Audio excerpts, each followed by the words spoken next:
আসসালামু আলাইকুম। কেমন আছেন সবাই? আশা করছি আল্লাহর রহমতে ভালো আছেন। আলহামদুলিল্লাহ, আমরাও ভালো আছি। আমার আরও একটি নতুন ব্লগে সবাইকে জানাই স্বাগত। আজ হচ্ছে রবিবার আর এখন বাজে সকাল 7:30। আর এখন থেকে আমি আমার ব্লগটা স্টার্ট করছি।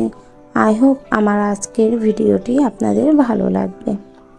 গতকাল যে জিনিসগুলো কিনেছিলাম সেগুলো তো দেখাইছি আপনাদের। তো সেগুলো যখন প্যাকিংগুলো খুলেছিলাম তো তার অনেক কাগজ কিন্তু পড়ে গিয়েছিল। আর এই যে আমার ঘরে দুইটা বাচ্চা আছে, তারা সর্বক্ষণ কাগজ নিয়ে খেলতে খুব পছন্দ করে। তো খাটের তলে যে কি পরিমাণে কাগজ পড়ে আছে সেগুলো খাটের তল থেকে এখন বের করব। আর এই তো খাটের তলে থেকে কাগজগুলো বের করে পুরো রুমটা একটুখানি সুন্দর করে ঝাড়ু দিয়ে নিচ্ছি। নিয়ে যে এত পরিমাণে ময়লা বেরিয়েছে তা তো মানে ভিতরটা মনে হচ্ছে একদম পুরো ময়লায় গোডাউন এমনটাই মনে হচ্ছিল। কিন্তু যাই হোক, অনেক কষ্ট করে খাটের তলে ঢুকে তারপর ওগুলো পরিষ্কার করতে হয়েছে। আমার আবার প্রচুর পরিমাণে শ্বাসকষ্ট আছে, তো সে কারণে অনেকটা ধুলো ময়লা আমি সেভাবে পরিষ্কার করতে পারি না। বেশিরভাগই আমার হাজব্যান্ড করে দেয়।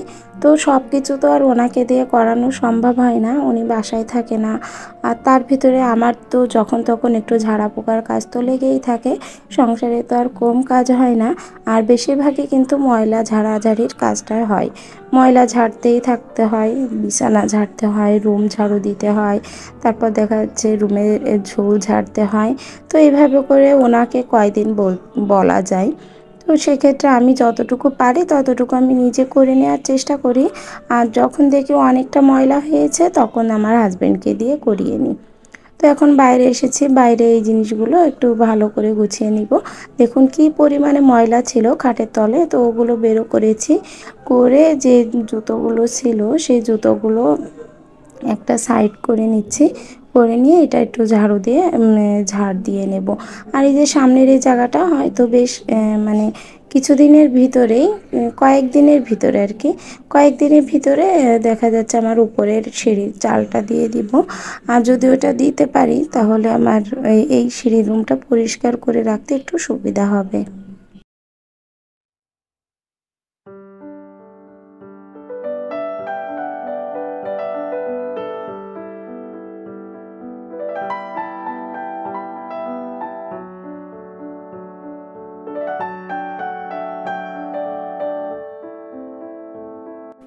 এই যে এতদিন ধরে একটু বৃষ্টি হলো, তা সেই কারণে যে কাদা কাদা হয়েছিল এই ফ্লোরে, তো সেই কাদা কাদাগুলো এখন সব ধুলো আকারে পরিণত হয়েছে। তো সেগুলো আস্তে আস্তে দেখা যাচ্ছে উঠবে। একবারে ডলে উঠাতে গেলে হয়তো উঠবে না। আর গতকাল আমার হাজব্যান্ড আমাদের গেটটাতে একটু গিরিশ দিয়েছিল আর মহাবিল, ওই গিরিশটা না দেওয়ার কারণে গেটটা তেমনভাবে সচ্ছিল না। যেহেতু একটু বৃষ্টি হয়েছিল সে কারণে গেটটা একটু জং জং মতো লাগছে। আর যখন ওই সিঁড়ির রুমটাতে একটু ছাউনি দিব, টিন দিয়ে দিব, তখন হচ্ছে দেখা যাচ্ছে আমার ওই গেটটার সামনে একটু ছাউনি দিয়ে দিব, যাতে একটু বৃষ্টির পানি কম লাগে। তো রুমটা ঝাড়ু দিয়ে এসে তারপর আমি পাপোশগুলো একটু মেলে দিলাম, আবার মানে পাপোশগুলো পেতে দিলাম। এগুলো রোদে দিতে চাইছিলাম কিন্তু এখন আর ভালো লাগছে না রোদে দিতে, আবার আর একদিন সময় করে রোদে দেব। আর এটা তো তেমন একটা এখনো পর্যন্ত নরম না, যেহেতু রুমের ভিতর তেমনভাবে পানি আসে না, তো একটু আজকে রোদে না দিলেও চলবে। তো সকালের তো নাস্তাও এখনও কিছুই হয়নি। তো আমি আমার ছেলেকে জিজ্ঞাসা করলাম যে তুমি কি খাবা, মেয়েকেও জিজ্ঞাসা করলাম। তো ওরা বললো ভাত খাবো না, রুটিও খাবো না, অন্য কিছু করো। তো ভাবলাম যে একটু লুডুস তৈরি করে দিই, যেহেতু ওরা দুই ভাই বোন বাসায় আছে আর আমি রয়েছি, আর তো বাসায় কেউ নাই। আর আমার ভাই এত সকালবেলা ঘুম থেকে ওঠেও না, ও খাবেও না। আর যদি ওর কিছুটা থাকে তা ওর জন্য রেখে দেবো আলাদাভাবে।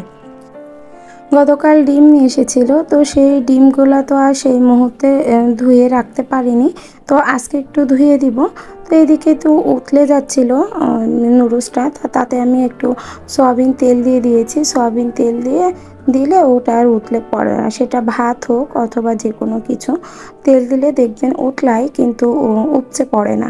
তো নুডলসটা আমার রান্না হয়ে গেছে, আমি এখানে আলু দিয়ে তারপরে ডিম দিয়ে ভেজেছি। ভেজে এখানে নুডলসটা আমি দিয়ে দিয়েছি। দিয়ে একটু নাড়াচাড়া করে নিয়েছি। নেওয়ার পর আর বেশি একটা ভাজবো না, আমার কাছে নুডলসটা বেশি একটা ভাজলে তেমন একটা ভালো লাগে না, হালকা নরম নরম থাকবে সেটাই কিন্তু খেতে ভালো লাগে। তো নুডলস রান্না কমপ্লিট হয়ে গেছে আমার। এবার আমি বাটিতে উঠিয়ে নিব। বাটিতে উঠিয়ে তারপর প্রত্যেককে খেতে দেব এবং আমি নিজেও একটু খাবো। খেয়ে তারপর দেখা যাচ্ছে বাদবাকি কাজটা কমপ্লিট করে নিব। সকালে উঠেই যদি একটু বাসি কাজকর্ম করার পর একটু কিছু খাওয়া যায় তাহলে কিন্তু বেশ ভালো লাগে, কাজকর্ম করার এনার্জিটাও একটু বেড়ে যায়। আর ভয়েসটা দিতে যেয়ে না যে পরিমাণে কষ্ট হচ্ছে, তো মাঝে মধ্যে খুব কাশি হচ্ছে, কথা বলতে পারছি না। আমার ভিডিওটা করে উঠতে পারলেও ভয়েসটা কিন্তু কোনো মতেই দিতে পারছি না, অনেক কষ্ট হচ্ছে। সারাদিন টুকটাক করে যা কাজকর্ম করছি কিন্তু এই খুকখুকে কাশিটা কোনো মতেই সারছে না। তো আমি খাবার আগে ভাবলাম আমার খরগোশ দুইটাকে খাওয়াই দিয়ে আসি। তো ওদের একটু ঘাস দিয়ে গেলাম, ওরা এইভাবে করে খাবে।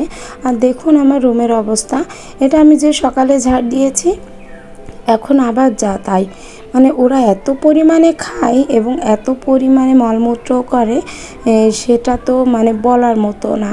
আমি তো এর আগে জানলে কখনো খরগোশই পুষতাম না, আর এত পরিমাণে বিচ্ছিরি এরা। তো আমি ওদের পিছনে যে পরিমাণে কষ্ট করছি সেটা যদি একটা ছাগলের পিছনে করতাম সেটা আমার অন্তত লাভ হতো। তো কী আর করা, ওদের পিছনে ওদেরকে নিয়ে আসা হয়েছে, তো ওইভাবে করেই আমাকে দেখাশুনো করতে হবে। তবে খুব শীঘ্রই মনে হয় ওদেরকে কোথাও না কোথাও পাঠিয়ে দিব, দেখা যাক কী ব্যবস্থা করতে পারি।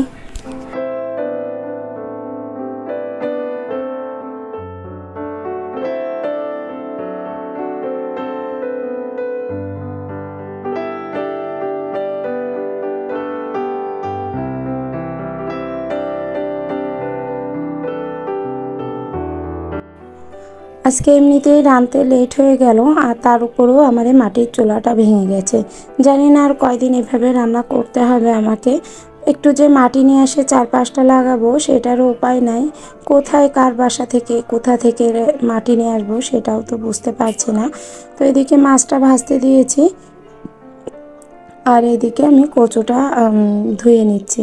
কচুটা এটা হচ্ছে আমরা বলি কচুর মুখী, কোথায় কি নাম বলে সেটা জানি না, আসলে এক এক অঞ্চলে এক এক ধরনের নাম আছে এটা। তো আমাদের অঞ্চলে আমরা এটাকে কচুরমুখী বলি। তো এই কচুরমুখীটা ভালো করে 2বার চটকে চটকে ধুয়ে নিলাম। আর এটা হচ্ছে ঘাটকোল এবং কাঁঠালের আটি। ঘাটকোলটা এবছর এখনও খাইনি, ঘাটকোল আর কাঁঠালের আটি। তো সে কারণে ভাবছি যে একবার দেখি একটু ট্রাই করে। আর আমার বাসায় একটু কচু টচু কম খাওয়া হয়, কেননা একমাত্র আমিই খাই কচু, আর আমার হাজব্যান্ড আমার ছেলে এরা কেউ খেতে চায় না। তো একামাত্র আমার জন্য সেভাবে রাঁধতেও ইচ্ছা করে না। তবুও ওই যে শখের বশে যদি একটু খাওয়া হয়।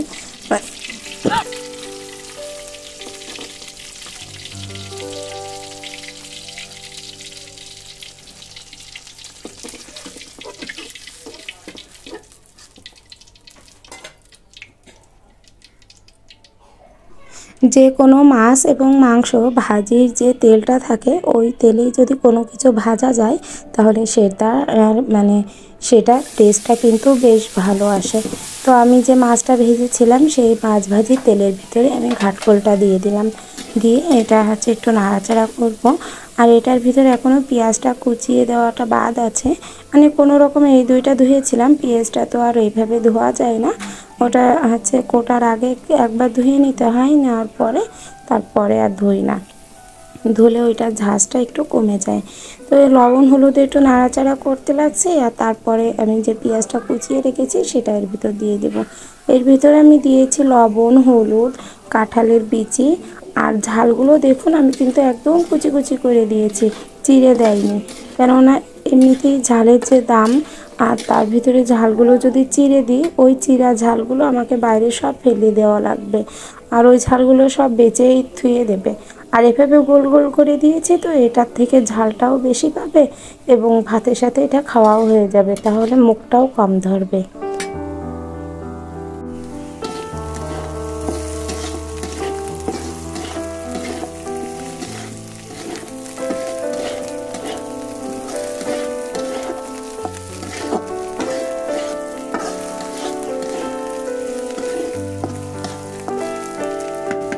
একজন মহিলা কিন্তু একটা সংসারে 10টা দিক সামলে উঠতে পারে। যেমন ধরুন সকালে উঠে অফিসের জন্য রান্না, আপনার হাজব্যান্ডকে গুছিয়ে দেওয়া, তারপর বাচ্চার টিফিন করা, সেই সাথে বাসি কাজকর্ম আছে। তার উপরেও আমার মতো যদি কারো বাজার করা থাকে সেটা তো আছেই। তা যেমনটা হচ্ছে বাজার করে নিয়ে আসা, তো অনেকেই হয়তো হাজব্যান্ড বাজার করে এনে দেয়, কিন্তু আমাদের এখানে বেশিরভাগ মহিলারাই বাজার করে। আর আমিও তারই ভিতরে একজন। সকাল হতেই এই যে কাজটা শুরু করি, আর সারাটা দিন মেশিনের মতো চলতেই থাকে। তো মেশিনের মতো কাজ করে করেও দেখা যাচ্ছে একটা সময় এসে কিছুটা হলেও শুনতে হয় কি করেছি, তখন কিন্তু আমার খুবই বিরক্ত লাগে এবং খুব রাগও হয়। তো এখানে দেখুন আমি ফ্রিজ মুছছি, আর আমার মেয়েটা ক্যামেরার সামনে বারবার এসে আমার সাথে কি কি যে কথা বলছে ও নিজেই জানে। এটা করে দাও, সেটা করে দাও, আমার এটা লাগবে, ওটা লাগবে, এই যে একটা বিরক্ত। আর এটা তো সারাদিন চলতেই থাকবে ওর দুষ্টামি।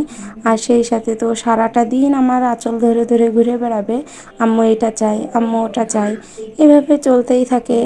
আর সেই সাথে আমার হয়তো একটু টুকটাক বকাও শোনে, তবুও আম্মুর আঁচলটা কখনোই হাতছাড়া করে না। আমি যেহেতু একটু অসুস্থ, আর বরাবরই একটু সবসময় অসুস্থই থাকি, তো দেখা যাচ্ছে কোনো একটা মুহূর্তে দেখা যাচ্ছে সকাল টাইম যদি আমি ভালো থাকি, তো বিকেল হতে হতে আমার শরীর খারাপ করবেই। তো বিকালের দিকে যদি আমার শরীরটা খারাপ করে, তো আমার হাজব্যান্ড দেখা যাচ্ছে যেভাবে আমার যেখানে যেটা ফেলানো থাকে সেটা আমি সেই অবস্থায় উঠে দেখব সেভাবেই ফেলানো আছে। কোনো জিনিস, একটা জিনিস যদি নিচে থাকে সেটাও উপরে উঠাবে না। আর আমার বাসার কোনো সদস্য ওইটা উঠায় না, ওইভাবেই পড়ে থাকে। মাঝে মধ্যে নিজেও বিরক্ত হই, কিন্তু মাঝে মধ্যে ভাবি যে একটা মহিলা যেরকম 10টা দিক সামলাতে পারে, একটা পুরুষ মানুষ কখনোই সেটা পারে না। তো ফ্রিজটা পরিষ্কার করে নিলাম আজকে। পরিষ্কার করে এই যে আমার রান্নাঘরটা একটু সুন্দর করে পরিষ্কার করে নিব ডোলে। এই রান্নাঘরটায় এই যে সিঙ্কের চারপাশে তো একটু পানির দাগ পড়ে গেছে, তো পানির দাগের কারণে দেখতে একটু খারাপও দেখা যায়। তো সেই কারণে আমি ভালো করে ডলে ডলে ঘষে ঘষে নিচ্ছি। আর এটাতে সাদা যে আয়রনটা থাকে না, ওটা কিন্তু দেখতে ভীষণ বাজে লাগে। আর এটা হারপিক দিয়ে যে পরিষ্কার করব সেটারও কিন্তু উপায় নাই, কেননা সিঙ্কে যদি হারপিককে দাগ লেগে যায় একবার, তাহলে সিঙ্কটা পুরোটাই কালো হয়ে যাবে। আর আমার তো যেহেতু নতুন ঘর, আর নতুন ঘরে প্রত্যেকটা জিনিস একটু চকচক করলেই দেখতে বেশ ভালোই লাগে। আর আমি চেষ্টা করি আমার ঘর বাড়ি যেন একটু টিপটপ করে গুছিয়ে রাখতে পারি। তবে সম্পূর্ণটা যে পারি সেটা কিন্তু বলবো না, কেননা আমার বাসায় তো অনেক লোকজন, মানে আমরা 5জন সদস্য। তো 2টা রুমে যদি 5জন সদস্য থাকে, তাহলে সেই রুমটা কতখানি কি বা গুছিয়ে রাখা যায়। তো তার ভিতরেও যতটুকু পারি ততটুকু গুছিয়ে রাখার চেষ্টা করি।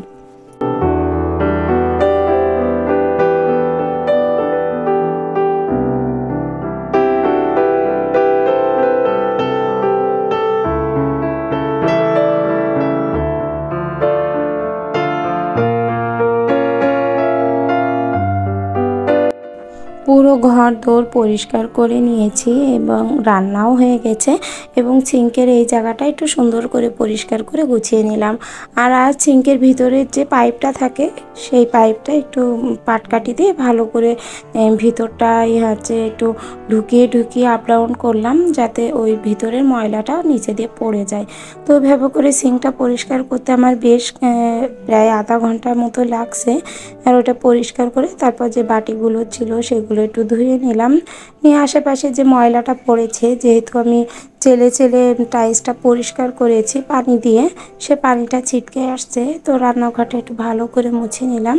আর আমার রান্নাঘর বলতেও রুমের ভিতরেই তো 2টা রুম, আর 2টা রুমের সামনে এই যে এইটুকু স্পেস, এইটার ভিতরেই আমার রান্নাঘর।